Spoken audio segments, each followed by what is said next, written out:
Bonjour à tous, nous sommes samedi et nous voilà presque à la conclusion de nos séances vidéo sur les chrétiens d'Orient pour lesquels nous aurons une pensée, une prière toute particulière demain dimanche 17 mai puisque cette journée leur est consacrée. Alors chaque jour depuis le début de la semaine, je vous entretiens et vous essaie de vous faire découvrir ces chrétiens d'Orient, catholiques ou orthodoxes, avec des noms qui nous font voyager, peut-être même qui mettent des étoiles dans nos yeux et nous font rêver, attirer peut-être que vous êtes les uns ou les autres par l'Orient. Alors hier, nous avons regardé ensemble, en précisant juste quelques petites choses autour de ces différents patriarches des églises héritières du patriarcat d'Antioche, avec les différentes églises catholiques.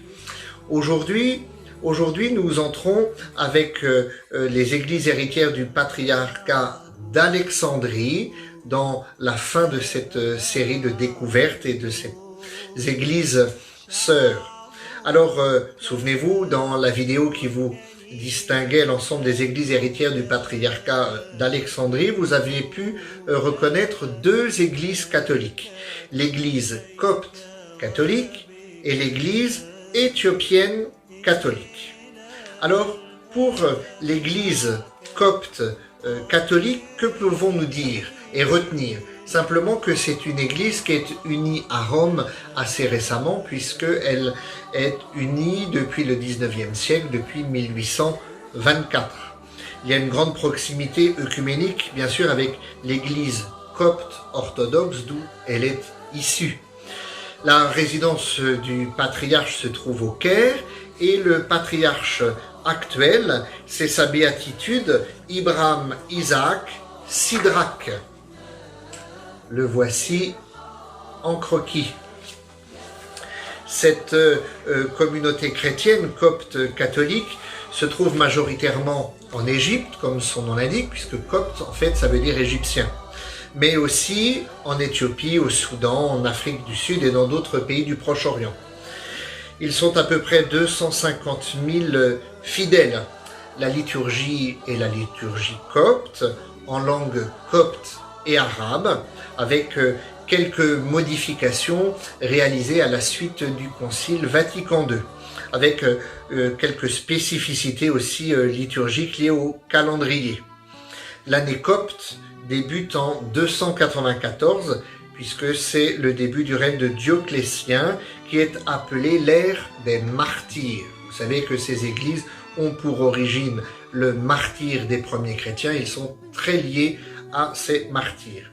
Alors tandis qu'une grande partie des chrétiens d'Égypte avaient refusé le concile de Constantinople, quelques rares coptes, malgré les vicissitudes de l'histoire et même les vexations des chrétiens majoritaires, vont rester en communion avec Rome. Et dès le XIIe siècle, au Moyen-Âge donc, des missionnaires vont travailler à unir cette église avec de vrais liens avec Rome.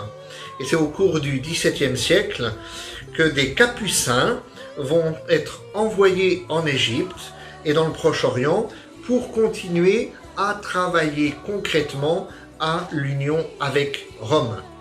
Les coptes catholiques, bien que minoritaires, ils sont à peu près 250 000 en Égypte ou en Afrique, jouent un rôle prépondérant, remarqué et notable dans le domaine éducatif en Égypte. Ils ont par exemple, et entre autres, 150 écoles. Voilà pour l'église copte catholique. Et puis, dans ces églises issues de la tradition du patriarcat d'Alexandrie, il y a l'église éthiopienne catholique. Sa situation géographique se trouve dans son nom. Ils sont principalement en Éthiopie et un peu en Érythrée. Le primat actuel, c'est son excellence Souraphiel. Voilà, comme hier, un petit dessin vous représentant le responsable de ces églises. Ils sont à peu près 500 000 dans le monde et ils ont un rite copte éthiopien avec une liturgie spécifique. L'église d'Éthiopie, qui est la fille d'église copte, vous l'imaginez bien, hein, il suffit de connaître un peu sa géographie, va conserver une tradition théologique spécifique. Et puis après avoir été isolée par l'islam durant le 7e siècle, l'Éthiopie va recevoir au XVIIe siècle la visite de plusieurs jésuites pour évangéliser.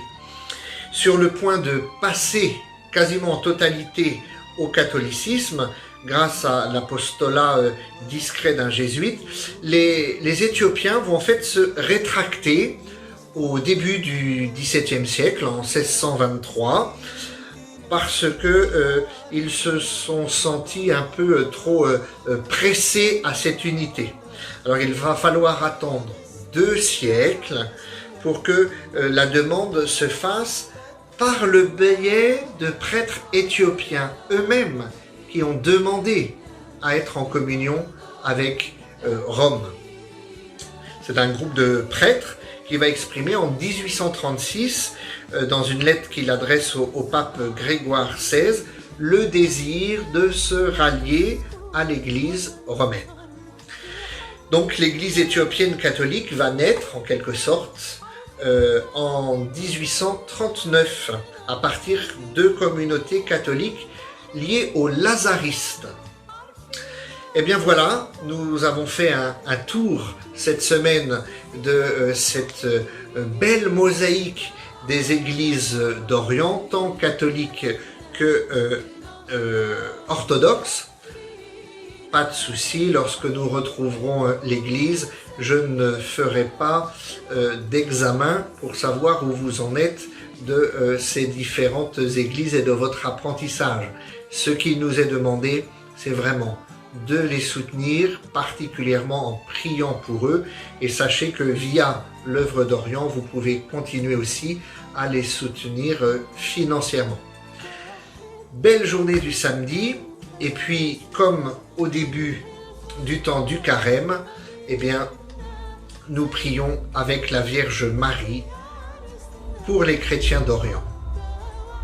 Sous votre protection, ô très sainte Mère de Dieu, les chrétiens des églises d'Orient ont toujours trouvé refuge. Rassemblez les chrétiens d'Orient et d'Occident dans l'amour de votre Fils, afin que l'unité des églises ressemble à celle de la Trinité sainte du Père et du Fils et du Saint-Esprit. Donnez-leur le courage dans les épreuves, la patience dans la persécution, l'espérance dans les conflits. Ô vous, frères, filles d'Abraham, faites que les fidèles des 3 religions, juives, chrétiennes et musulmanes, se traitent fraternellement fils et filles du même Père. Qu'ils recherchent la paix en cette terre où parut le Prince de la paix.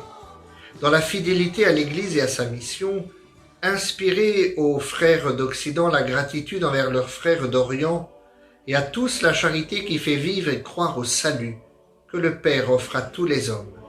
Ô Vierge comblée de grâce et de bénédiction, intercédez pour nous. Amen.